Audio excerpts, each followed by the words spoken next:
各位亲爱的朋友，我们现在呢在的是台南市的佳里区，沿着台49的旁边，您可以看到一个非常美丽的萧陇文化园区。这个园区呢，早期是希腊雅人讲的萧陇色。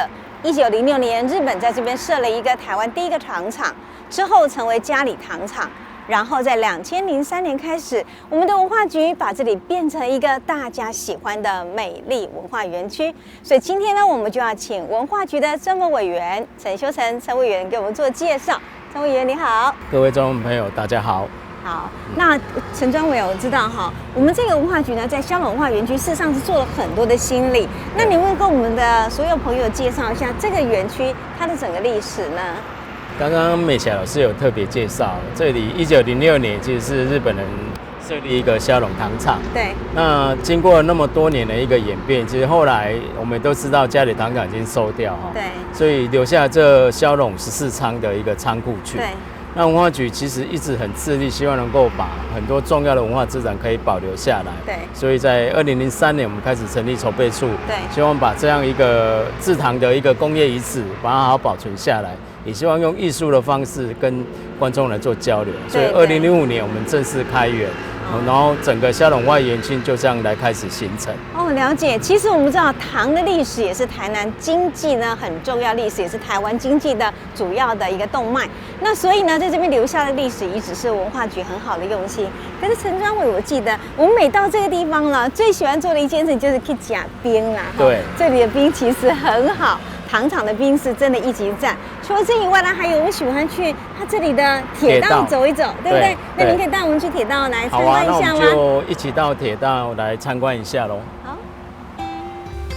王老师，现在我们所站的地方，其实就是我们整个萧陇一个很重要的一个铁轨区。那大家可以看到这边有很多铁轨的一个分布，因为后面有一个机关车的一个维修厂。那这边维修完之后，从这边分支出去，然后横跨整个佳里糖厂的一个范围。萧陇14仓整个仓库群有14栋，那是靠有这些糖铁的铁路来连接，然后总共有南北2个大的一个廊道。我想这整个园区，我们这个铁轨区，其实我们做了一个很多一个绿叶的布置跟艺术的一个装置。那这个部分大家看到很多，好像已经不像是以往的那一种糖厂的样子，或是铁轨的样子，好多了很多艺术家的一个装置艺术。因为从2013年开始，我们萧陇正式引进国际艺术家在这边驻村。对。那这个部分也变成目前我们萧陇一个非常重要的一个特色。等于是国际的艺术家来这边艺术驻村，在这边可以看到一个国际化的艺术的平台，就对了。那这个部分从2013年开始来做。那从2013年到2019年，总共有1206位的艺术家提出申请。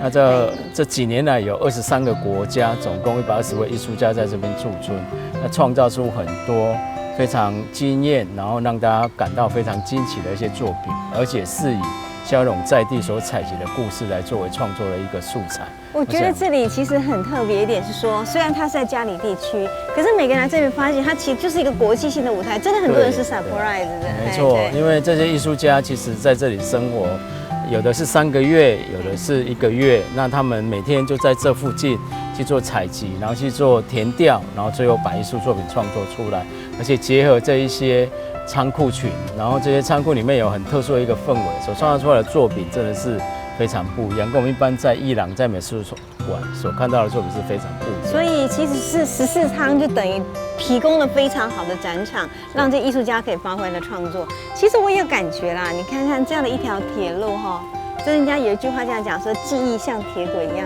长。我觉得在萧陇文化区你看到了爱跟艺术，真的也像铁轨一样长，绵绵的走进我们所有台南市民的心里了。那其实我们要不要到下一个点去看看？它有一个地标，我们总得去把它拜见一下吧。好啊，好，那我们就去拜访我们的萧陇的地标。OK。我再跟汪老师介绍一个萧陇文化园区非常重要的地方哦。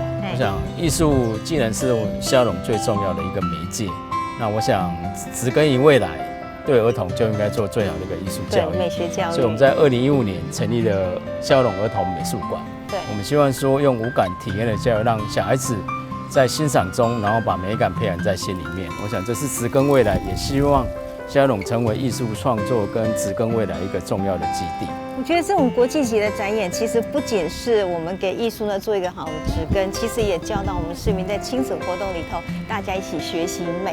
所以我们今天真的呢，非常谢谢我们这个陈昭伟来给我们介绍这个萧龙文化园区，而且呢，我们接下来的节目呢，就是在我们的萧龙儿童美术馆里面录制，欢迎各位一起观赏，敬请期待哦。